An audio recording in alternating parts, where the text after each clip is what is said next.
Hi, welcome to the Gloriously Unready podcast, all about being unready for anything.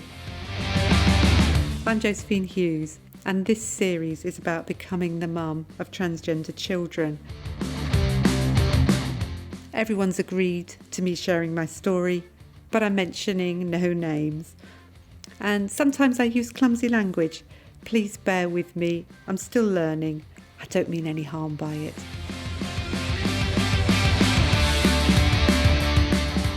This is the best piece of parenting advice that I've ever been given. So the thing about parenting is that you know that you make mistakes and you long to be able to put those mistakes right. But if you go back in time, if you could rewind the clock and do it all again, you know what? You'll just make a different set of mistakes. Isn't that true? We're human, and as human, we're fallible and we make mistakes. And today I'm talking about some of the mistakes that I made when my children came out, and also the mistakes that I made in my thinking in my Christian faith. Things are so easy to look back with the knowledge that you've got now and think, oh, that was a mistake. Of course, at the time you think you're doing, well, you do the best that you can at the time with what you know. Hindsight's a wonderful thing, and I don't think we should beat ourselves up for making mistakes, although I do frequently. But when I look back now and think, what would I have done differently? I think part of it is that as a parent, you just feel so responsible for your children's well-being. And also when they're younger, you're aware of the fact that perhaps you have more of an adult way of looking at things, and that they could make decisions on the spur of the moment that they might regret later on. So with my younger daughter, she was obviously under 18 when she told me. And looking back on it now, I'm not particularly proud of this moment, but I was actually trying to slow her down and to help her. And I actually said to her that very first day that she came back from school, and we talked about it some more. And I said, I really wouldn't be able to consent to you having treatment, because what she told me was that part of the reason why she told me then and there was that it was really quite important when you're younger. The earlier you can have your hormone treatment, the better it is in terms of your development in becoming more like the gender that you want to be. And I told her at that point that I couldn't consent to her treatment. And the reason was that I said that was because I wanted to protect her, and I wasn't sure that she was doing the right thing. And I just wanted her to slow down, because when someone is 16, 17, as she was at that point, you're very aware that they're not grown up and that they're making what possibly might be massive decisions, life-changing decisions, because when we're talking about hormone treatment for transgender people, it does have knock-on effects on things like their fertility, for example, changing their body completely. So obviously for transgender women, it would be changing their chests, so they obviously grow breasts, and for transgender men there's a change in their genitals as well. The same is true for women. So massive change, and there's just that parental part of you that wants to go, whoa, no. And again, it's a transition, and you're both transitioning, you as parents, the children as well. And we just weren't at the point really where we could support her at that point in having treatment. But, and this is a very big but, she could actually have gone and got that treatment if she wanted to, because obviously once you're 16, parental consent changes, and she could have gone and got that help. And so looking back on it, I'm not particularly proud of that moment, because I think I maybe stood in her way. in a sense, I can say, yeah, I know I was coming from a place of being her parent, of trying to protect her from making what could be the wrong decision.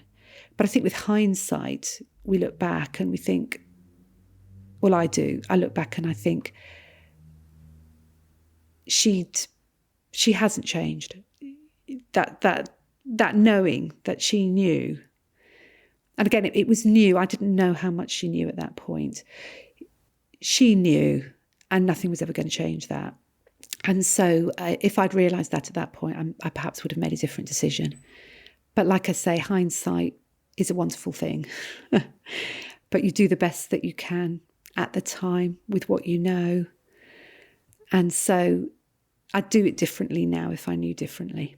I really wanted to talk about how I reconciled my strong Christian faith with the fact that my children are transgender, because if you read any of the news around LGBTQI issues and religion, there's a really big disconnect.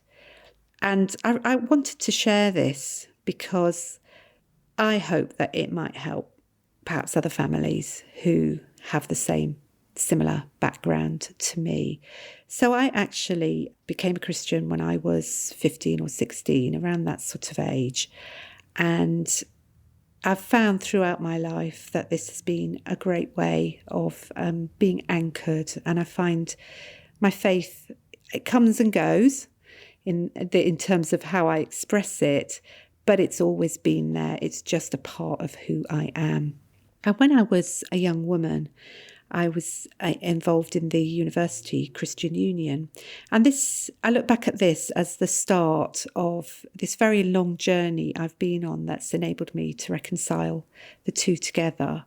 And we had a speaker who came along to talk about homosexuality and the church.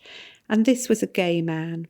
And he had actually, in order to live according to church dogma, had decided that he would live a celibate lifestyle. And I sat and listened to this man talk, and I just felt so sad for him, because what I felt was that he was denying such an important part of himself and was sacrificing, in a sense, his life, who he was, on the altar of Christian dogma. And at the same time, I was actually studying social science. So this was also going on. So that was back in the 80s, where, attitudes to lesbian and gay issues were, 30 or 40 years ago, they were a bit different. But gradually, I think, realising that this is not a lifestyle choice. This is the way people are. This is the way they're born. And I became increasingly uncomfortable with the church and church dogma around this, to the point at which I probably had about 20 or 30 years of really struggling with my faith and thinking, how can I reconcile the two? And I always remember talking to one of my friends about it. It's a few years ago now, and I said, it's just so difficult, this stuff around lesbian and gay and homosexuality stuff and the church. She said, well, what do you mean? And I said, well, the fact that it's considered unbiblical or whatever. And she just looked at me. It was sort of like, well, so what? This is someone who's quite a strong Christian. And I just thought, yeah, that actually is the attitude to have.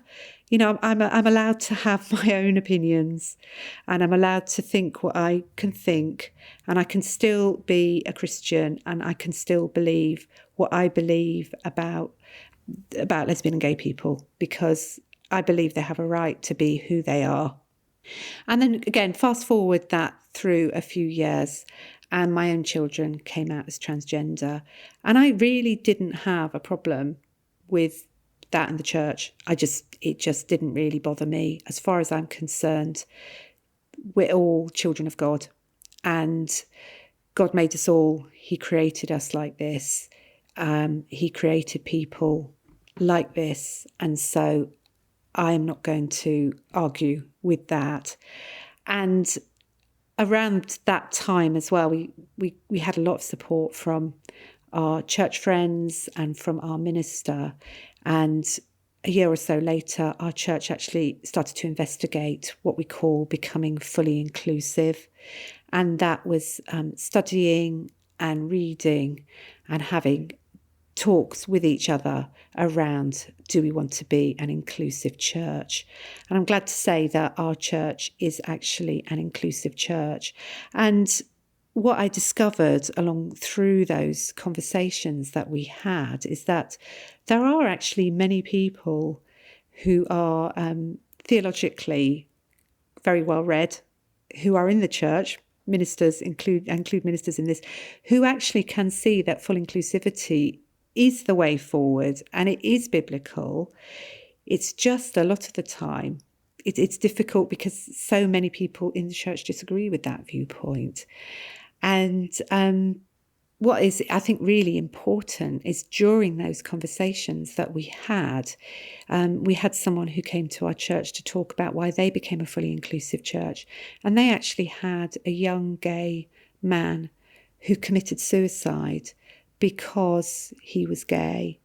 And when I was talking to our minister about it, he told me that the statistics are that if you are a young gay person, you're twice as likely to try to take your life by suicide as you are if you're a straight young person. But if you bring in a faith background, that doubles the rate.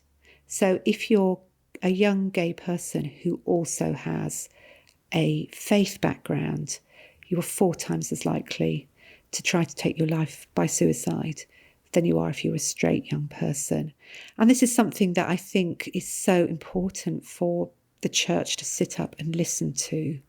And this is part of the reason why we are getting more churches that are including people. And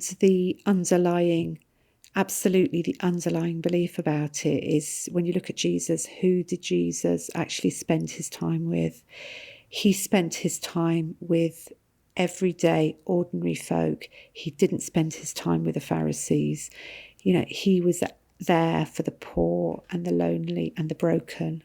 And that is certainly our mission within my church, is to reach out to people who have been rejected by society.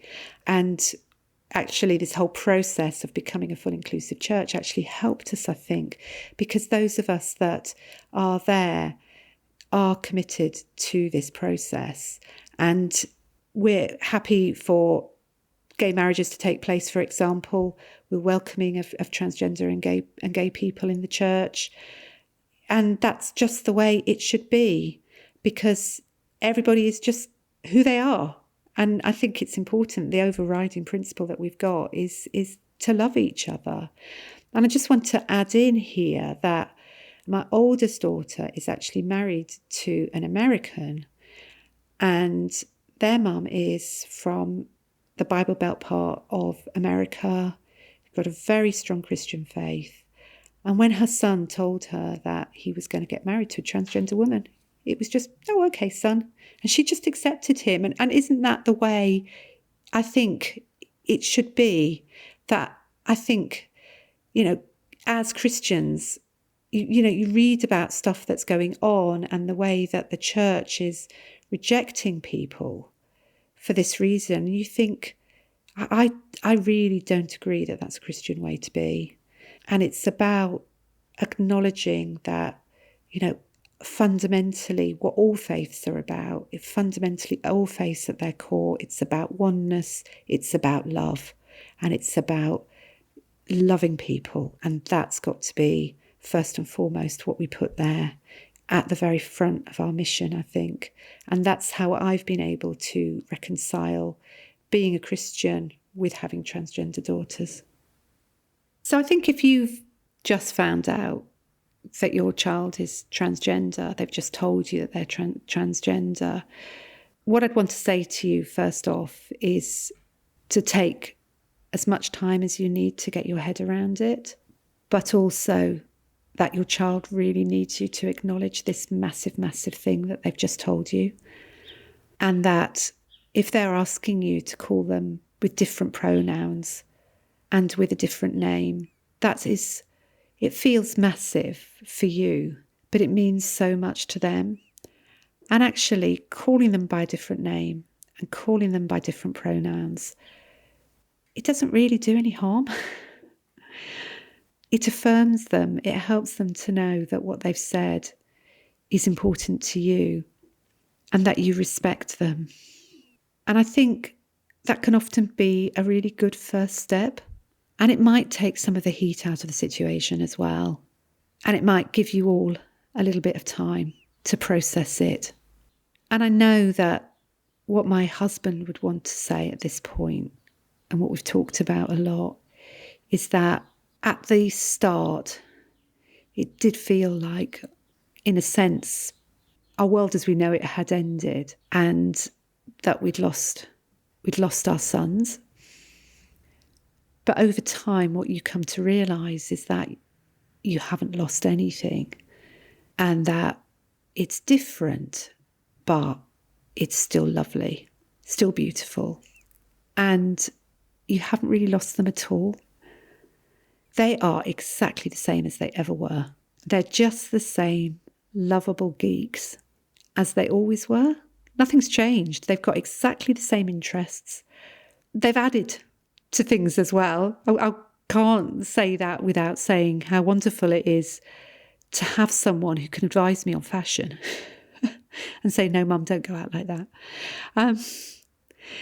To have someone who is able to express that side of themselves that perhaps would have been suppressed in the past, to have permission to be more fully themselves. And I think that's the thing that I'd say, is that you haven't actually lost anything, and you've actually gained something, and that as they become more fully who they really are, you just see this extra expression of their true selves. And so I know that's what my husband would like people to know, that you haven't actually lost anything and that it will be okay. And I think for me, the thing that I'd like people to know is that you will be able to cope with this. And although it might feel at the moment as though, oh my goodness, what am I going to do? How am I going to cope with this? And you may feel very sad. And I think it's really important to say that what you did know has gone. And you have to learn to let go of all those things that you thought would happen, the ways in which you expected your children to be. And that process can be painful. But you will come through this, and you can come through it, and your relationships will be stronger. And that in many ways, when your children come out as transgender, it's actually a real gift, because you actually take away the pillars of what you thought mattered. And in a sense, the world comes crashing down when you take those pillars away. But what you discover is that they were a bit dodgy anyway, because they were based on external things.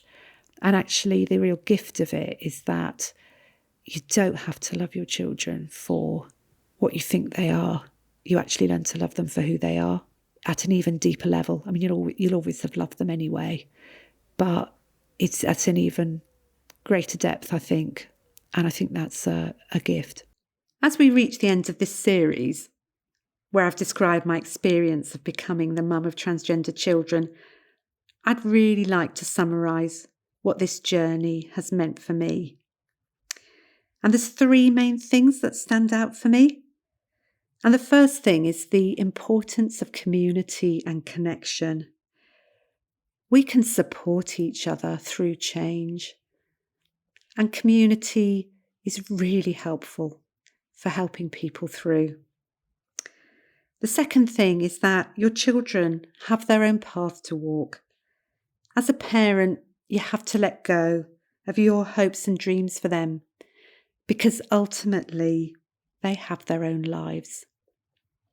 And the third thing is that change can be used in your life to help deepen your understanding, to help you grow as a person.